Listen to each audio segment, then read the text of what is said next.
और सलामती बादर परस्ती के बजाय रूहानियत में पिन्हा होती है। इंसान अपने भाइयों पर अपने दरवाजे बंद नहीं कर सकता। आप जो कुछ कर रहे हैं और कर चुके हैं, कभी इस पर फख्र मत कीजिए। आपका अमल आपके अल्फाज से बढ़कर खुद ही पुकारेगा। ऐन मुमकिन है कि एक शेखी कोर बहुत कुछ जानता है। यह भी ऐन मुमकिन है कि वो इतना कुछ ना जानता हो जितना कुछ जानने का दावा करता है। खूबसूरत सोचों के साथ अपनी कारहाय नवाया सर अंजाम देते हुए अपनी पेशकदमी जारी रखें। आपकी राह में आने वाली हर रुकावट को खत्म कर देंगी। आप गलत नहीं हैं, लेकिन आपका एतकाद हो सकता है।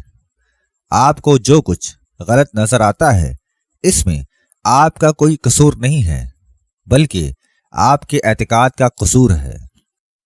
अल्लाह से लौ लगाओ, इससे तुम्हारी हर परेशानी दूर हो जाएगी और तुम आजादाना दुनिया में जिंदगी बसर करोगे। शैतान हम में अदम बर्दाश्त पैदा करने की बेहद कोशिश करता है।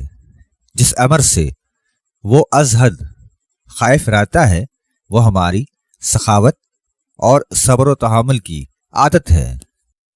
अपनी जिंदगी का ये उसूल बनाएं कि कभी अफसोस ना करेंगे और कभी पीछे मुड़कर नहीं देखेंगे। यही सोच तुम्हें एक दिन कामयाब होकर खड़ा कर देगी। हर जानिब यही रुझान पाया जाता है कि मजहब को अखलाक से अलहदा तस्वर किया जाए, लेकिन अखलाक के बगैर मजहब एक धोखा है और मजहब के बगैर अखलाक एक धोखा है। आज की दुनिया की काबिले रहम हालत की बड़ी वजह इसकी मजहब से दूर है।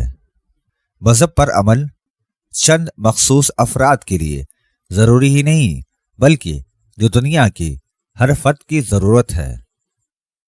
दो चीजें अल्लाह के करीब कर देती हैं: अल्लाह की राह पर खर्च करना, गरीब की मदद करना। दो चीजें अल्लाह से दूर कर देती हैं: चोरी, गीबत और हसद।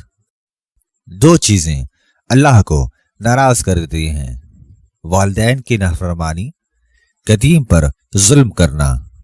जो चीजें अल्लाह को राजी कर देती हैं: वालिदैन की फरमाबरदारी, रात की इबादत,